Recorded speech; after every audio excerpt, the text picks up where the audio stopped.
1000 വർഷത്തോളം പഴക്കമുള്ള ഒരു ക്ഷേത്രത്തെക്കുറിച്ചാണ് ഇന്ന് പറയുന്നത്. നമസ്കാരം, ഞാൻ സനൽകുമാർ മുഹമ്മദ്. പ്രദക്ഷിണ വഴിയിൽ ഇന്ന് നമ്മൾ എത്തിച്ചേർന്നിരിക്കുന്നത് വൈക്കം ഉദയനാപുരം ക്ഷേത്രവുമായി ബന്ധപ്പെട്ട ചിറ്റേടത്ത് കാവിലാണ്.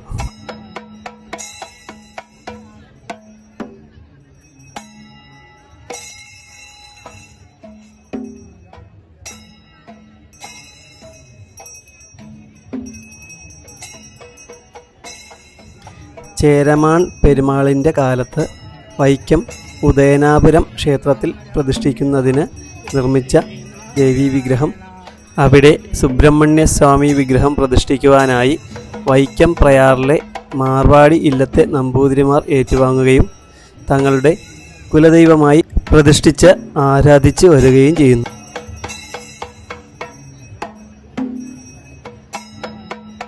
ചിറ്റരത്ത എന്ന ഔഷധ ചെടി കൂടുതൽ കണ്ടിരുന്ന സ്ഥലമായതിനാൽ ചിറ്റരത്തക്കാവ് എന്നും പിന്നീട് ചിറ്റേടത്ത് കാവ് എന്നും അതിനുശേഷം ചിറ്റേഴത്ത് കാവ് എന്നുമായി മാറി എന്നാണ് കരുതപ്പെടുന്നത്.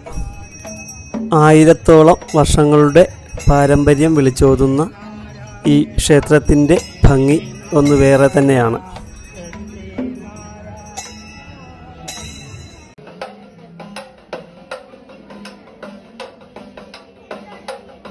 പരാശക്തിയായ ദുർഗ ഭഗവതിയായാണ് ഇവിടെ ആരാധിച്ചു പോരുന്നത്.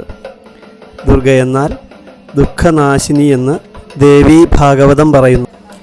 ദുർഗ എന്നാൽ ആർക്കും കീഴടക്കാൻ കഴിയാത്തവൾ എന്നാണ് അർത്ഥം. ക്ഷേത്രത്തിന് ചുറ്റും ശാന്തമായ അന്തരീക്ഷമാണ്.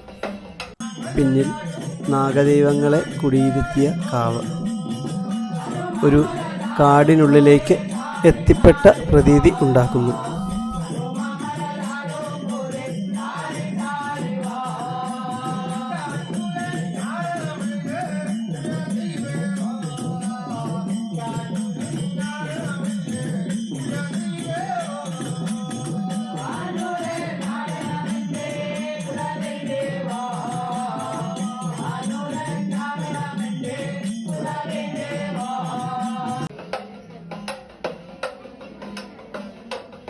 ഭഗവതിക്ക് ഏറെ പ്രിയമായ കടുംപായസം, അർച്ചന, വിളക്ക്, ഗുരുതി എന്നിവയാണ് പ്രധാന വഴിപാടുകൾ.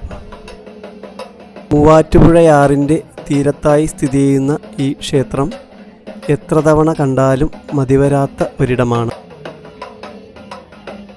ഓരോ ക്ഷേത്രങ്ങൾക്കും വ്യത്യസ്തങ്ങളായ കഥകളും ചരിത്രവും പറയുവാനുണ്ട്. വീണ്ടും ഒരു ക്ഷേത്രത്തിൻ്റെ കഥയുമായി അടുത്ത എപ്പിസോഡിൽ കാണാമെന്ന പ്രതീക്ഷയോടെ ഞാൻ സനൽകുമാർ മുഹമ്മദ്. ഏവർക്കും നന്ദി, നമസ്കാരം.